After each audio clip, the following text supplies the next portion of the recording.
सोनामुखी, हरड़, मुलेठी जैसी अनेक जड़ी बूटियां और हजारों वर्षों का प्राचीन आयुर्वेदिक ज्ञान इस एक बोतल में समाया हुआ है। कायम टैबलेट, आपकी खुशियों का साथी।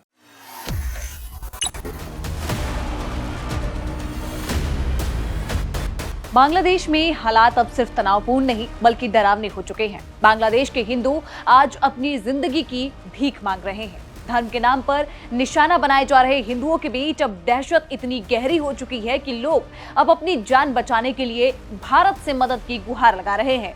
भीड़ की हिंसा, खुलेआम लिंचिंग और लगातार बढ़ते कट्टरपंथ के बीच बांग्लादेश में फंसे हिंदू खुद को पूरी तरीके से असहाय महसूस कर रहे हैं। दीपू चंद्र दास और अमृत मंडल की भयावह लिंचिंग के बाद अब हालात और भी ज्यादा बिगड़ गए हैं। इन घटनाओं ने हिंदू समुदाय के भीतर ये डर बैठा दिया है कि अगला नंबर किसी का भी हो सकता है। अब लोग सिर्फ एक ही सवाल पूछ रहे हैं कि क्या हम सुरक्षित हैं? हिंदू नागरिक आतंक से बचने के लिए भारत से सीमाएं खोलने की गुहार लगा रहे हैं। इसी बीच निर्वासित बांग्लादेश सनातन जागरण मचा नेता निहार हल्दर की मदद से रंगपुर, चटगांव, ढाका और मयनमन सिंह के रहने वाले हिंदू नागरिकों से जब बातचीत की गई, बता दें कि टाइम्स ऑफ इंडिया के हवाले से ये बताया गया कि चटगांव, ढाका और जो मयनमन सिंह में रहने वाले हिंदू हैं उनके एक बड़े वर्ग से संपर्क किया गया। उनसे व्हाट्सएप कॉल पर बातचीत की गई और जब बातचीत की गई तो रंगपुर में रहने वाले एक 52 वर्षीय हिंदू नागरिक ने अपनी पीड़ा बयान करते हुए कहा कि कहीं हमारा हाल भी दीपू और अमृत के जैसा ना हो जाए। हमें अपने धर्म के कारण लगातार अपमान झेलना पड़ता है, लेकिन बार बार होने वाले इस अपमान पर हम प्रतिक्रिया नहीं दे पाते। सड़क पर चलते समय हमें जो ताने सुनने को मिलते हैं वे जल्द ही भीड़ के द्वारा की जाने वाली हत्याओं में बदल सकते हैं। हम फंस गए हैं और हमारे पास जाने के लिए कोई जगह नहीं बची है। हम अपमान सहते हैं क्योंकि हमें डर है कि हमारा भी वही हाल ना हो जाए जो दीपू या अमृत का हुआ था। सबसे बड़ी चिंताओं में से एक चुनाव के बाद बीएनपी का सत्ता में आना है, क्योंकि इसे अल्पसंख्यकों का शत्रु माना जाता है। उन्होंने कहा कि हम बेबस हैं, हम सिर्फ भारत भाग सकते हैं, लेकिन सीमाओं पर कड़ी निगरानी है। वहीं ढाका से रहने वाले एक अन्य हिंदू निवासी ने कहा कि अगर दीपू दास की पीट पीट कर हत्या ने डर पैदा किया है, तो वहीं दूसरी ओर राष्ट्रपति खालिदा जिया के बेटे तारिक रहमान की बांग्लादेश वापसी ने हमें और भी चिंतित कर दिया है। अगर बीएनपी सत्ता में आती है तो हमें और भी उत्पीड़न का सामना करना पड़ सकता है। शेख हसीना की आवामी लीग ही हमारी एकमात्र रक्षक थी। दरअसल आपको बता दें कि तारिक रहमान को बांग्लादेश में एक कट्टरपंथी नेता माना जाता है और इसीलिए उनकी वापसी को हिंदू समुदाय आने वाले खतरे के संकेत के तौर पे देख रहा है। और ऐसा कहा जा रहा है कि बांग्लादेश के जो हिंदू हैं वो केवल अब भारत पर ही अपना भरोसा जता सकते हैं। पूर्वी पाकिस्तान के शरणार्थियों के संगठन निखिल बांग्ला समन्वय समिति के अध्यक्ष डॉक्टर सुबोध बिस्वास ने यह कहा कि संकट के समय बांग्लादेश के हिंदू केवल भारत पर ही भरोसा कर सकते हैं। और भी हिंदू मारे जाएंगे लेकिन सीमाएं बंद रहेंगी। हम सीमा पर विरोध प्रदर्शन करने की योजना बना रहे हैं। सनातन जागरण मचा से एक कार्यकर्ता के नाम ना छापने के शर्त पर कहा कि हम नरसंहार की ओर बढ़ रहे हैं। बांग्लादेश में 2.5 करोड़ हिंदू हैं, ये कोई छोटी संख्या नहीं है। भारत में हिंदू संगठन सिर्फ दिखावे की बातें कर रहे हैं, हम एक नरसंहार की ओर बढ़ रहे हैं। वहीं मयनमन सिंह के एक निवासी ने यह कहा कि ऐसा नहीं है कि सीमाएं खुलने के बाद हिंदुओं का पलायन होगा, लेकिन कम से कम हिंसा से तो सुरक्षित रहेंगे।